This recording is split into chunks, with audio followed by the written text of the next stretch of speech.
gituma tugasaba kugira ngo abantu bo ku isi ya none babandanye bemera ku Imana iriho, kuko hari batacemera ku Imana iriho. Babandanye bemera ko ariyo yabaremye, ariyo iguma ari hafi yabo, kandi ko yabahaye amabwirizwa y'ukubahiriza batubere inzira izodushikana mu ijuru. Ikibabaje, igishobora kubabaza ku isi ya none n'igihe, ni ukumenya abantu batari bake basigaye bibaza ko ikintu gihurijwe ko na benshi kigakorwa na benshi, naho coba ari kibi canke kikaba ari kinyoma, ko gica kiba ukuri kandi kabigenga kizima. Sivyo namba, kuko abantu barashobora kuba nk'abo batubwira muri rya jambo ry'Imana abo muri Sodoma na Gomora. Erega ko bari basigaye bibereyeko mu bube gito, mugabo batanu umutima usimba. Akabi karakorerwa ku murambi w'Umukama, bose bakakaburirako. Suko rero ikintu kiba kiguzwe na benshi gica gicika ukuri, suko ikibi kiba gikorwa na benshi gica gicika iciza. Habanamba. Haleluya, haleluya. Imbuto n'ijambo ry'Imana, umuvye nawe ni Kristo. Umwemera wese azoramba mu myaka yose. Haleluya. Orando Mukama,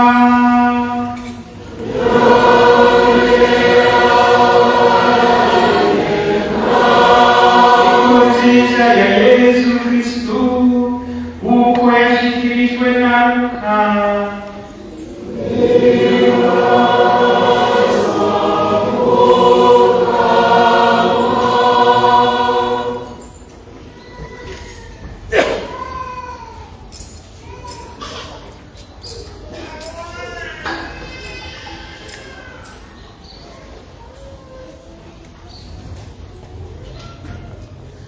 Umunsi umwe Yesu yabariye abigishwa biwe ati, ntimugire ubwoba mwebwe utumwa twanje, kuko so wanyu yashatse kubaho ubwanyu. Gurisha ibyo mutunze mubikabaza boro, nimwironderere indaha zidashira, be n'itunga ritazobatetereza mu ijuru, aho umusuma adashobora kwegera, naho umuswa nturuhe wahageza iryinyo, kuko ari itunga ryawe riri, ariho agatima kawe kazoba. Nimukenyereze igume kandi amatara yanyu yame yaka, nimube nk'abarya barindiriye shebuja ku munsi w'ubugeni, kugira ngo bamusanganire arengutse akukuruza. Ewe barahiriwe abasukushebuja azosanga bagiteramira. N'ivy'ukuri nayo babwiye, azozikenyera abavyagize ku ndava, abaheture mu kubagaburira. Aje mu gihugu canke mu gicuku canke mu nkoko, bazoba bahiriwe asanze bakimwiteze. Bitegere neza, iyo abanye n'uko yarazikiriza isima kizirako, yoraririye ntiyoreze ngo kimumeneko inzu. Nimwambe mwiteguye namwe nyene, kuko umwana w'umuntu azoza mu gihe mutari mumwiteze. Hanyuma Petero amubwira ati, Mukama, nitwe gusa uciriye uyu mugani canke uwuciriye wose? Mukama aramwishura ati, kubwanyu ninde wamubwiriza ari n'ibanga kandi yitonda, shebuja yashinze abasuku biwe ngo abagerere ingano igihe kigeze. Arahiriwe umubwiriza shebuja azosanga akigira nk'uko yabishikirijwe. Ni iby'ukuri nabibabariye, azowushinga ibyiwe byose. Ariko uyu mubwiriza yibwira ati databuja yatevye, agasindira amasuku n'icweke, akaja mu vyo kwirira no kwinywera akaborerwa, shebuja azoza ku munsi atamwiteze kw'isatazi, azomwirukana amusuke mu mugwi w'ibigaba. Umusuku azi amategeko ya shebuja, yitegure ntakore ivyo yashatse, urya azokubitwa nyinshi. Utazoba azi ivyo shebuja yashatse ariko akwiriye igihano, urya azokubitwa nkeya. Uwuzoba yarose vyinshi azobazwa vyinshi, nawe uwuzoba yabikijwe vyinshi bazorushirizaho kumwaka vyinshi. Dushemeze ijambo ry'Imana.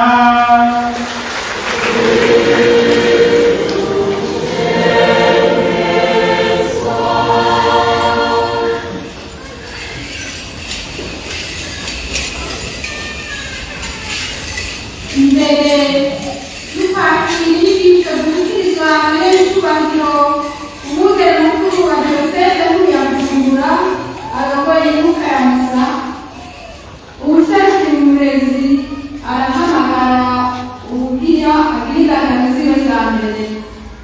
Nawe yuko dusenera mbere bicaye hagati y'igihugu c'Imana imbere y'uko ahamagarwa, ikimenyetso c'uko umukama adutora adukura mu bandi, kugira ngo uwitavye ijwi ryiwe aheze amucuma icese mu murima wiwe.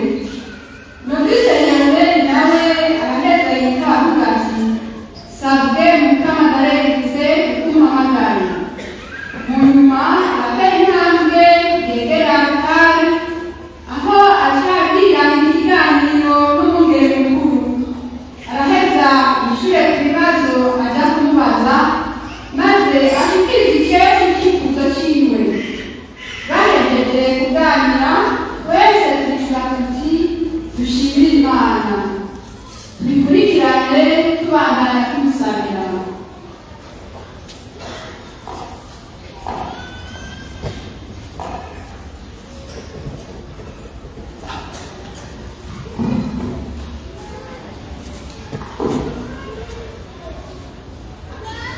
Novice Niyoyitungira Germaine.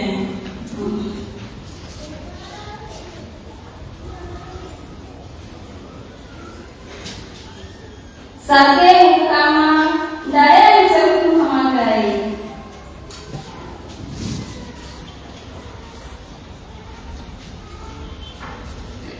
Mwana nje muda cane, usabe Imana na Ekleziya.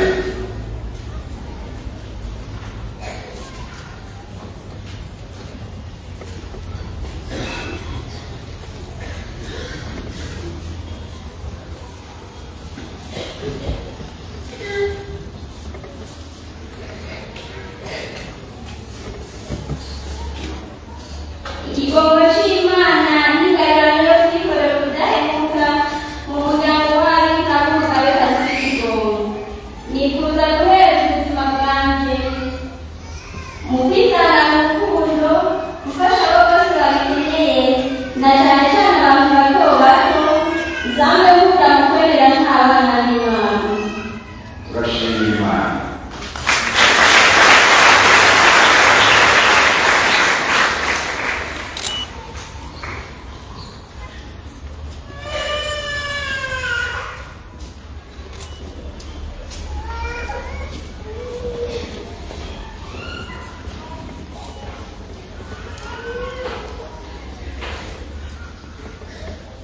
Babikira b'umuryango w'abigeme w'umugabekazi w'Ikigongwe,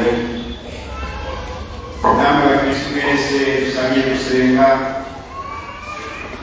iri jambo barahiriwe abasuku shebuja azosanga bagiteranira biteze, n'ijambo rihambaye mu buzima bwacu bw'abakristu.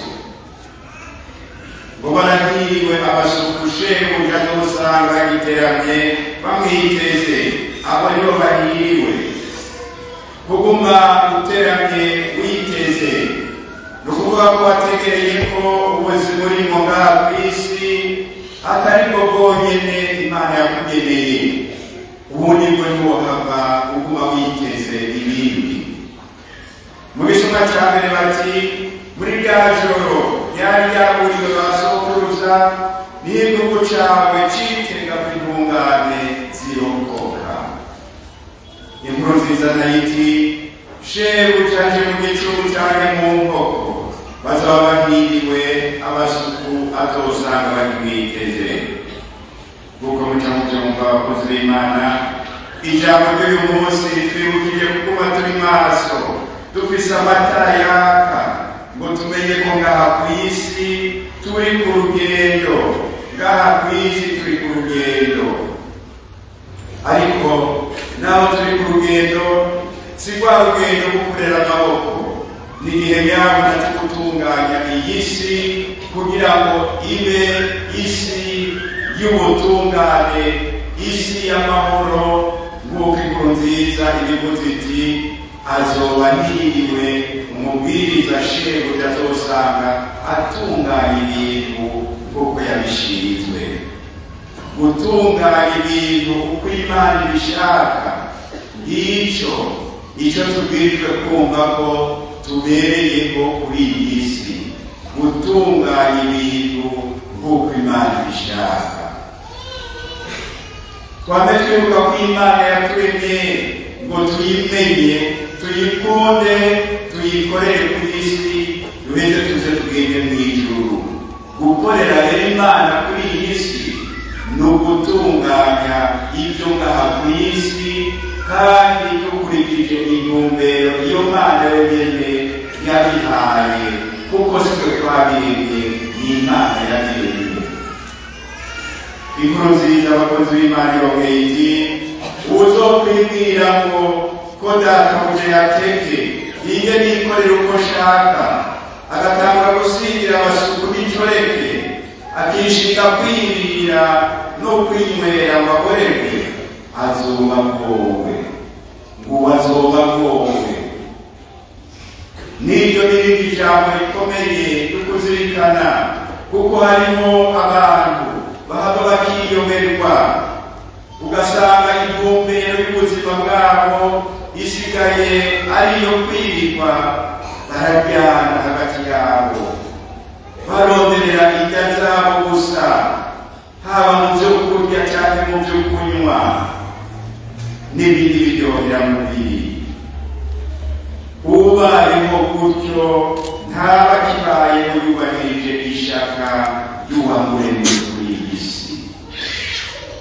None rero mukristo kanje, wewe ucemera ko ufise uwakuremye, akaba ariwe yakuragije iyi si, ntuhabujyana nyabagururu ngo uce mu makanda y'abandi. Umviriza nyabuna icyo Imana ikwibukije uyu munsi, akira iyi mpanuro ikuremeshe, kandi nawe uyishikirize mugenzi wawe udatinya, kuko niyo irimo urukiza.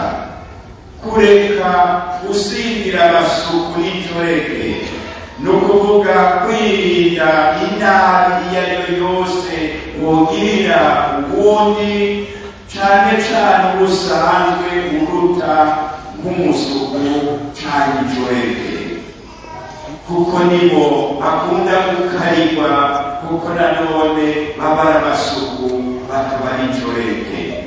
N'uwo nyene naho ari umuntu muto muto, nturekuriwe kumugirira nabi. Kwirirwa uririra, winywera mumorerwe, ibyo byo muca mubyumva. Nukwanga ibyo byose bigutuma wamurondera ibikunezereza gusa, kuko iyo utanguye kuzurarondera ibikunezereza gusa, uca wibagira n'abandi, mbere ugahava utangura gusengasenga ibintu n'abantu, uhava ugahindura nk'ibikinisho by'umunezero, ariko umunezero uciye kubiri n'iry'Imana yagutegetse.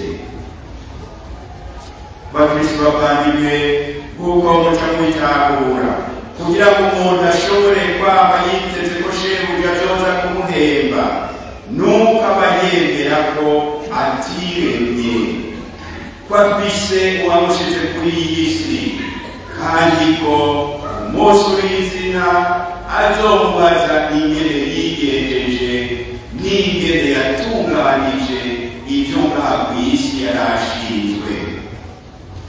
Nico gituma twosaba tugasaba kugira ngo abantu bo kw'isi ya none babandanye bemera ko Imana iriho, kuko hari batacemera ko Imana iriho. Babandanye bemera ko ariyo yabaremye, ariyo iguma ari data yabo, kandi ko yabahaye amabwirizwa y'ukubahiriza batubera inzira izodushikana mw'ijuru. Ikibabaje, igishobora kubabaza kw'isi ya none n'ikihe, nuko umengo abantu batari bake basigaye bibaza ko ikintu gihurijweko na benshi kigakorwa na benshi, naho coba ari kibi canke kaba ari kinyoma, ko gica kiba ukuri kandi kabigenga kizima. Sivyo namba, kuko abantu barashobora kuba nk'abo batubwira muri rya jambo ry'Imana aho muri Sodoma na Gomora. Erega ko bari basigaye bibereyeko mu bube gito, mugabo batanu umutima usimba. Akabi karakorerwa ku murambi w'Umukama, bose bakagahurirako, ari batanu umutima usimba. Suko rero ikintu kiba kiguzwe na benshi gica gicika ukuri, suko ikibi kiba gikorwa na benshi gica gicika iciza. Abanamba kuba ukuri iyo kuhuye n'ic'Imana yategekanije kikaba iciza, yo gisanga iciza kuko Imana igishaka. Kwikorera icyo ushatse ngo nuko gikorwa na benshi ni kwakugura ukwemera. Kwakwemera twumvise ko ariko kwahaye iteka basoguru bacu bo mu buzwe bwa kera, ubuzwe bwa mbere. Natwe rero tugomba iteka ry'ukuri ridusubire kukwemera Imana, Imana atari iby'agahemo. Twubaha Imana n'ibyo yategetse byose, gutyo Imana izodufasha kwama duhitamwo ubuzima aho kwiroha mu rupfu. Kuko abantu benshi babandanya bakora ibintu by'ibibi, bakibaza ngo ariko barakora ibintu by'ubuzima, kumbe bibajyana mu gaheza, bibajyana mu rupfu. Imana iraduhanuye, Imana yambere iradukebura mu buryo bwinshi nk'uyu munsi. Kuri uyu munsi w'indagano muri uyu muryango w'abigeme n'umugabekazi w'Ikigongwe, nidushimire Imana. Dushimire Imana kuko itweretse ko ku isi hakiriho aho Imana iha gutegera ku buzima bwo ku isi, tubwirijwe kubukoresha gusa ngo dushikire ubundi buzima bwo mw'ijuru. Nkako nyene zirya ndagano z'abihebeye Imana bose baba bagira bazigira kuko bemera Imana yabaremye. Utemera Imana ko Imana ariyo yakuremye, ntiwogira za ndagano z'ubworo z'ubwerentegerwa z'ubwambutsi. Wobigira uhamya iki? Usha wokora iki? Rero zirya ndagano bazigira kuko bemera Imana yabaremye, bakemera ko ariyo ibaha umuhamagaro wo guca muri iyo nzira yaka. Kuko mu ijambo ry'Imana guhemera Imana biri muri za nzira zaga bose badashobora gucamo, mugabo bazicamo ari abo bonyene babifitiye umuhamagaro. Kuburyo uramutse yiroshe akagenda atamuhamagaro aha afise, usanga hagorewe kandi agatuma n'abandi bagorwa. Nico gituma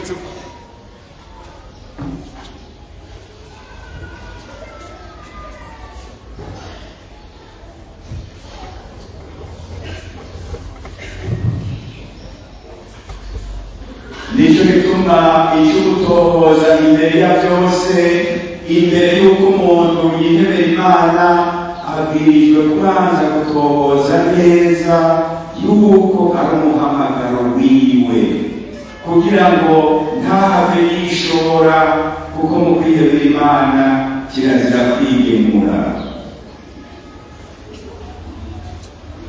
Bazigira kandi kugira ngo babanguke ibanga, babanguke n'ubutumwa mu rukundo rutagabanije, batabangikanije, bakemera ko itunga ryabo rikuru kandi ntasubirizwa ari Kristu gusa, we bahamba barangura ishaka ryiwe nk'umugenzi wabo pampe. N'abandi bagenzi bose babwirijwe gusigara barababona muri uwo mugenzi pampe, atanumwe ashobora kumusubirira. Utaye uwo murongo ucutakara, kandi ushobora no gutakaza benshi.